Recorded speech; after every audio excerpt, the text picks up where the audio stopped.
بسم الله والحمد لله والصلاة والسلام على رسول الله وعلى آله وصحبه أجمعين وبعد.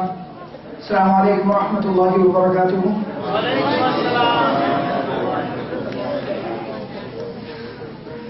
MashaAllah, it's good that so many brothers and sisters have gotten together here at the masjid and they're using their time productively rather than doing one of the dozens of other things there are to do.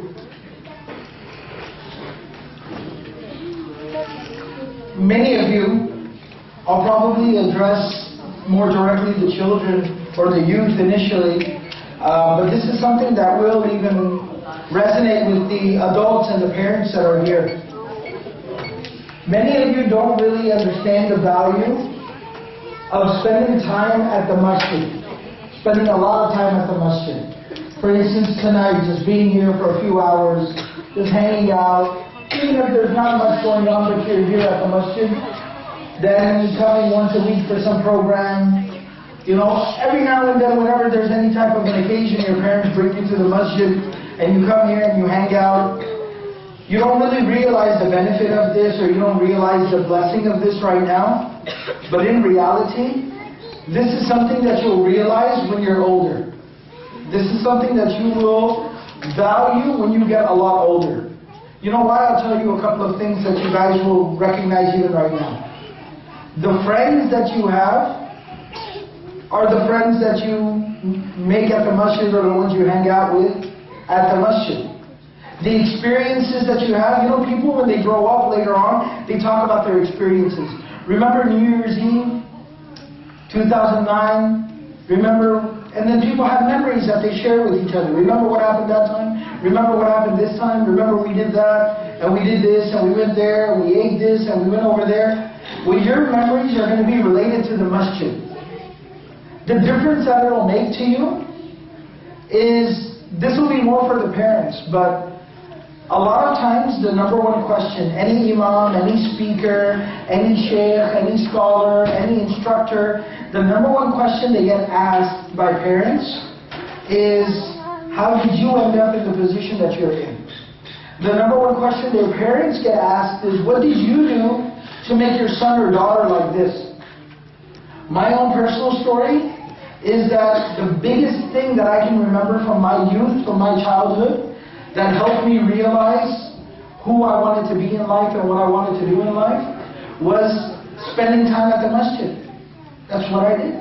I mean, when you wanted to hang out with your friends, we used to hang out at the masjid. We used to play basketball at the masjid. We would get together and we would chill at the masjid. And so spending time at the masjid, even if it's just sitting around like this, even if it's just talking to each other, it's just running around playing basketball, whatever it is, spending time at the masjid is a valuable experience. You'll realize the value of this when you get older. You really will realize the value of this. So that's the first thing I just wanted to put out there so everyone understands that it's a good activity. Don't feel like your time's wasted. You know, I walked in right now and Hamim is running around all frustrated.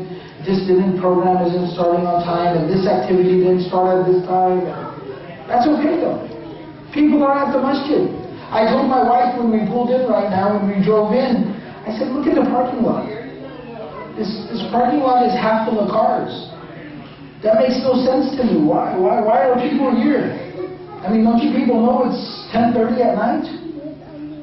Isha was over at 8 o'clock. What are you people still doing here? This is something very, very great. This is a huge blessing. I hope the parents and the adults, they understand this. They continue to support these type of initiatives for families to just spend time at the masjid. That's a huge blessing. And all the kids and the youth as well, don't for a second think that it makes you any less cool to be hanging at the masjid rather than the mall, or at the movie theater, or at your friend's house, or in your buddy's garage, or in your friend's basement, or wherever else people are getting together tonight to have a good time. Don't think hanging out at the masjid makes you any less cool. Because at the end of the day, all that should matter to you is you're having a good time, you're there, and you have your friends there with you. That's all that matters. And it's a blessing of Allah that is at the masjid. Now, one specific topic that they asked me to talk about today was talking about youth leadership. youth leadership. I don't know how relevant that topic is because I see a really mixed audience and a mixed crowd. It's hard to talk to so many different age groups at the same time. But what I will talk about is understanding that you are important to the Muslim community. Understanding that you matter. You are an important person. And I'll give you a few examples of this. Each and every single individual in the community, whether they're an adult, it's a brother, it's a sister, you're a teenager, or you're even younger than that, or you're older than that, every person is a valuable member of the community. And the community can only move forward, the community can only prosper, the community can only increase and grow if each and every single member of the community is involved and is playing a role. You have to understand that. And the younger you are, the younger people here, the youth, you've been given the responsibility and the opportunity to be the leaders of the future. You're the driving force of the community. Look in the life of the Prophet, peace be upon him. Look in the history of Islam. Every time Islam made a strong move forward, it was time for Islam to move forward. The youth were the driving force and the driving energy. When the Prophet, peace be upon him, when he started preaching and teaching to the people in Makkah, when he was given his message, the Prophet ﷺ, who did he go and give da'wah to? And who were the biggest and strongest supporters of the Prophet? It was young people. It was young people. Zayd ibn Haritha and Ali ibn Abi Talib. And it was young people. They drove the message. They made the sacrifices. They pushed it forward. And they were the energy, they were the drive, the motivation. When Islam spread to Medina, and the Prophet needed people to start believing in the city of Medina, and the Prophet wanted the word of Islam to spread over there, and Islam to spread amongst the people of Medina, he sent a young man. He was 16 years old at the time. His name was Mus'ab bin Umayr. And I'll tell you guys a little bit about who Mus'ab bin Umayr was. Mus'ab bin Umayr radiallahu anhu was basically like the LeBron James of his time. Mus'ab bin Umayr radiallahu anhu was the cool guy. He was the guy who was on the cover of magazines, if there were magazines. He was the guy that everybody wanted to be like. The person who people used to pay attention to. What does he wear? What kind of cologne does he use? What shoes does he wear? How does he wear his hat? Everybody paid attention to everything he did, and everybody wanted to copy what he was doing. Everybody wanted to be like him.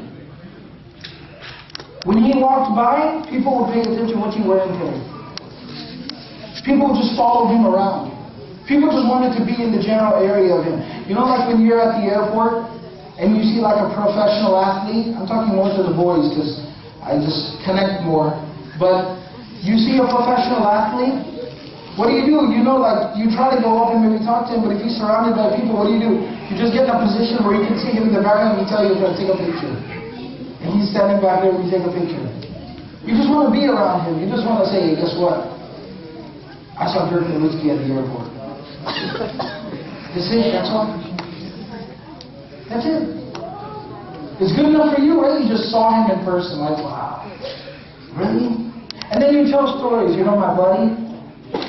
He sat next to him at the airport. It's not even you, my buddy did. That's good enough. That's what Mus'ab bin Umayr was. People just be like, guess who I had lunch with today? Mus'ab bin Umayr? No. I had lunch with the guy who had lunch with Mus'ab bin Umayr yesterday. That's who I had lunch with. So this guy, literally, he was like a prince of Makkah. You know, Makkah was like a business city. It was like a business town. But the fashionable products, you know, all the latest, greatest, you know, Air Jordan, Nike gear, wasn't made in Makkah. It used to come from other places.